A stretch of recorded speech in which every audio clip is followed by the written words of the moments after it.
Did Stu Macher kill Dewey Riley in Scream 5? Let's talk about it.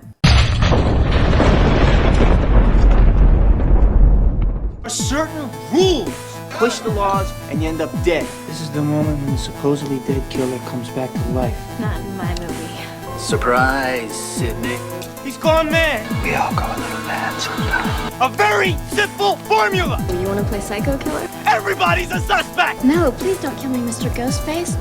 I want to be in the sequel. I'll be right back. Okay, I think it's gonna go something like this. I'm Pamela, welcome back to the channel. If you're familiar with my channel, then you know I am a huge Stu believer. I believe Stu Macher is alive and will return in Scream 7. And I do think that he has been present in Scream 5 and Scream 6. Kind of in the shadows, secretly. We, the audience, don't know it yet. As well as most of the characters. Our main characters have no idea that Stu Macher is still alive. But there have been several clues in the latest 2 movies. I've done tons of videos on this on the channel. Please check out my Stu Macher playlist. In fact, I have a 50 Stu Clues video. But today we're going to talk about Dewey's death in Scream 5. I think this scene is extremely questionable. I know Amber Freeman takes credit for killing him. She says in the final act that she killed Dewey. But I'm going to tell you why I think she is lying. So let me just start off by saying that my theory is that Stu Macher is leading this cult of ghost faces, which was the original plan for Scream 3. That got scrapped, but I think that they are trying to carry this plan out in these newer Scream movies. And I do think that Amber Freeman and Richie Kirsch were a part of Stu's cult. There are a few clues in Scream 5 that point towards this. Richie and Amber met on a message board where I do think Stu is recruiting people for his cult. And also when Amber says, I was radicalized, I just wanted to be a part of something. I don't know, it was the message board. I was radicalized. I'm so mad. Please, it's not my fault. I'm just a dumb kid. I just wanted to be a part of something. That to me is a major clue that she is a part of Stu's cult. Now let's get into why I think Dewey's death scene is very questionable. First of all, I gotta start off by saying that Amber's height doesn't match the height of Ghostface. I know the creators have said to not look at the height, that it just doesn't matter when the person is in costume, but I personally don't think that is fair to the audience in a whodunit. So I just gotta start off by saying that, but there are several other reasons why I think this was Stu rather than Amber. Let's talk about the kill style. Amber's kill style is very frantic and stabby, and she's usually not successful in killing her victims. Like with Tara in the opening scene, she stabs her a whole bunch and of course doesn't succeed in killing her. And then again with Chad, she's very stabby and frantic, stabs him a bunch of times and doesn't succeed in killing him. However, when it comes to Dewey's death, this was very clean and efficient. There was none of that frantic, multiple stabbings. And in the first Scream movie, during the fountain scene, Sydney asks, how do you gut someone? And Stu says, you take a knife and slit him from groin to sternum. You take a knife and you slit him from groin to sternum. And that is exactly what happened to Dewey. Something else that Stu says during the fountain scene is that it takes a man to do something like that.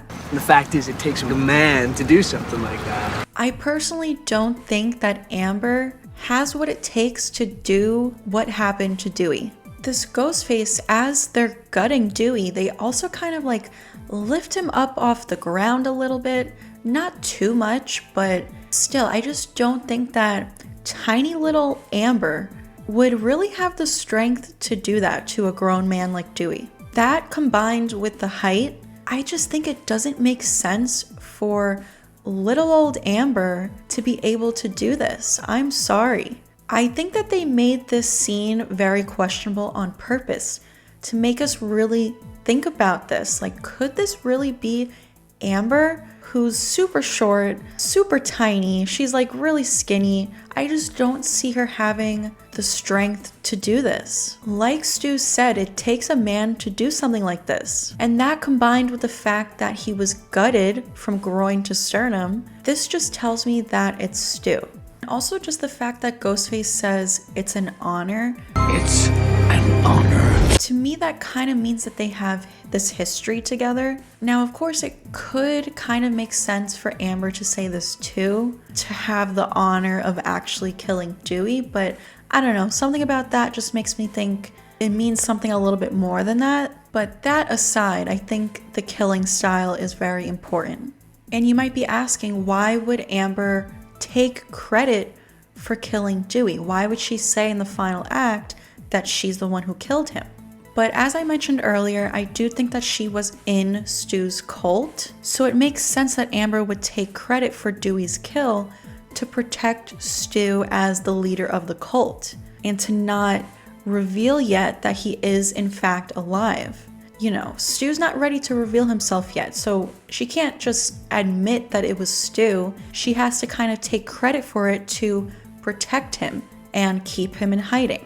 As a cult member, you would do that for your cult leader, to protect them. You would do whatever it takes to protect the cult leader. One other little clue for Dewey's death scene is right before Ghostface shows up, Richie shows up first and Tara hits him with the phone and he says, "Did you just hit me with the phone?" She hit me with the phone? Which is a callback to Stu in the original movie, saying, "You hit me with the phone, Dick."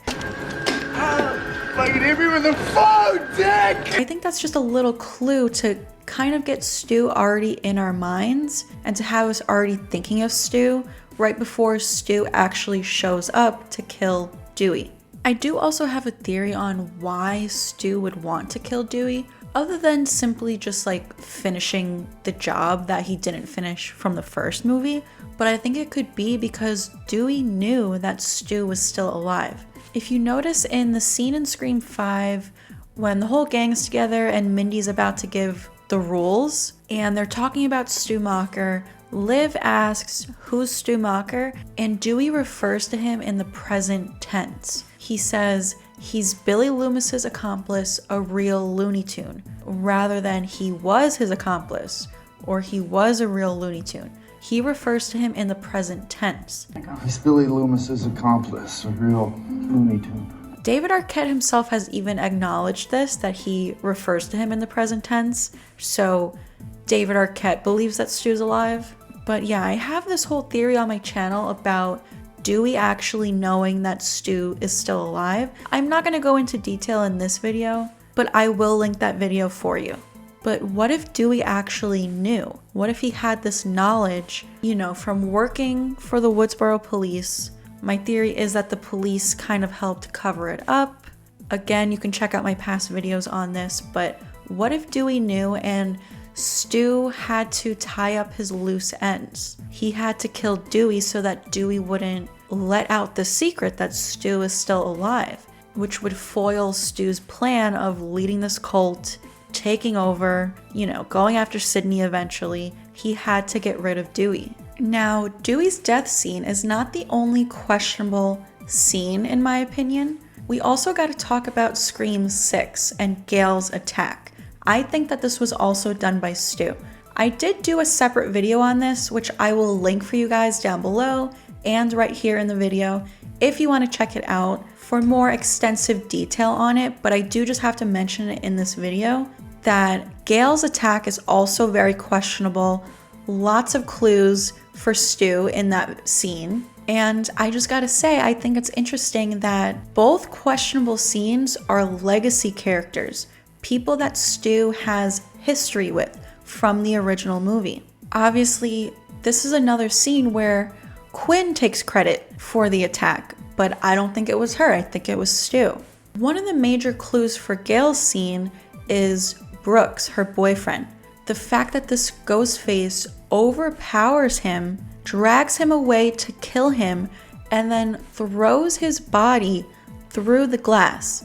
This is another case where I just don't think Quinn would have the strength to do that. And this brings me back to Stu's quote from the original, "It takes a man to do something like that." If this was real life and an 18-year-old girl of Quinn's stature and strength tried to overtake Brooks he would absolutely be able to take her. I'm sorry, like, it's not even like this Ghostface snuck up and stabbed him or slit his throat or anything like that. That would be a different story. But this Ghostface drags him away, still alive. If this was Quinn, I think he could fully like turn around and pin her to the ground. And then to also throw his dead weight through the glass, I just don't see Quinn being able to do this. They even make a point to say in the scene, I guess his muscles weren't that much help. Sorry about your boyfriend. All those muscles didn't help much. And I think that was purposely thrown in there to make us question it. To again have us say, that's weird that Quinn could just overpower this muscly, strong, grown man. Why else would they point out his muscles? You know, the creators already know at this point that we question Dewey's death. I think they purposely added the line about the muscles and this Ghostface being able to throw Brooks to say to us like, hey, pay attention to this. Something doesn't add up. And every time I watch the scene when this Ghostface like runs and jumps off the couch, it honestly makes me laugh. Like, just imagine that actually being Quinn. I just can't. There's a ton of other clues in this scene as well, like this Ghostface is wearing Stu's mask. They also do Stu's signature move of 2 hands above the head, which is a major clue in my opinion. Gale also hits this Ghostface with a cast iron skillet right in the face, and Quinn has literally no bruising or anything in the final act. That's just not realistic in my opinion. And a major clue I have to mention, which I have talked about before on the channel, but in case you're new here, I'm just gonna throw this in. When Gale gets that phone call during her attack scene, the area code is 707, which is confirmed to be a Woodsboro area code. We saw it in Scream 5. Wes Hicks' area code and Amber Freeman's area code are both 707. And even if the Bailey family was using Richie's phone, he lived in Modesto where the area code is 209.